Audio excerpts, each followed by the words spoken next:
ANMR ನ್ಯೂಸ್ಗೆ ಸ್ವಾಗತ. Gas stove ಬಳಿ ಅನಿಲ ಸೋರಿಕೆ ಬೆಂಕಿ, ಎಚ್ಚೆತ್ತುಕೊಂಡ ಬಾಡಿಗೆ ಮನೆಯ ಮಾಲೀಕರು. ರೆಗ್ಯುಲೇಟರ್ ಆಫ್ ಮಾಡಿ ತಪ್ಪಿಸಿದ ಅನಾಹುತ.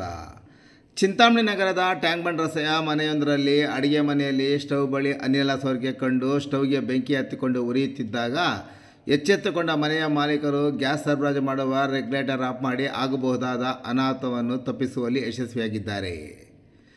ನಗರದ ಟ್ಯಾಂಕ್ ಬಂಡ್ ರಸ್ತೆಯ ವೇಮನಾರಾಯಣ್ ಎಂಬುವರ ಮನೆಯಲ್ಲಿ ಬಾಡಿಗೆಗೆ ಇರುವ ಶಾಂತಮ್ಮ ಎಂಬುವರು ಅಡುಗೆ ಮಾಡುವಾಗ ಸ್ಟವ್ ಬಳಿ ಇದ್ದ ಆನ್ ಆ್ಯಂಡ್ ಆಫ್ ಸ್ವಿಚ್ಚನ್ನು ಮುರಿದು ಹೋಗಿ ಗ್ಯಾಸ್ ಪೈಪು ಮೂಲಕ ಗ್ಯಾಸ್ ಹೊರಬಂದು ಸ್ಟವ್ ಬಳಿ ಬೆಂಕಿ ಕಾಣಿಸಿಕೊಂಡಿದೆ. ಕೂಡಲೇ ಎಚ್ಚೆತ್ತುಕೊಂಡು ಸಮೀಪದ ಮನೆಯ ಮಾಲೀಕರು, ಅಗ್ನಿಶಾಮಕ ದಳ, ನಗರ ಠಾಣೆಯ ಪೊಲೀಸರು, ಬೆಸ್ಕಾಂ ಮತ್ತು ಗ್ಯಾಸ್ ಸರಬರಾಜುದಾರರಿಗೆ ಮಾಹಿತಿ ನೀಡಿದ್ದಾರೆ.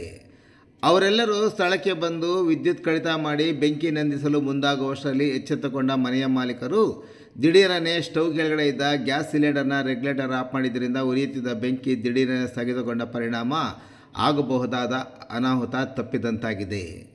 ಇನ್ನು ಸ್ಥಳಕ್ಕೆ ಚಿಂತಾಮಣಿ ಡಿವೈಎಸ್ಪಿ ಮುರಳೀಧರ್ ಪಿ, ನಗರ ಠಾಣೆಯ ಪೊಲೀಸ್ ಇನ್ಸ್ಪೆಕ್ಟರ್ ವಿಜಯಕುಮಾರ್, ಅಗ್ನಿಶಾಮಕ ಠಾಣಾಧಿಕಾರಿ ಲೋಕೇಶ್ ರೆಡ್ಡಿ, ಭಾರತ್ ಗ್ಯಾಸ್ ಕಂಪನಿಯ ಸಿಬ್ಬಂದಿ ಮತ್ತು ಬೆಸ್ಕಾಂ ಸಿಬ್ಬಂದಿ ಮತ್ತಿತರರು ಭೇಟಿ ನೀಡಿದ್ದರು.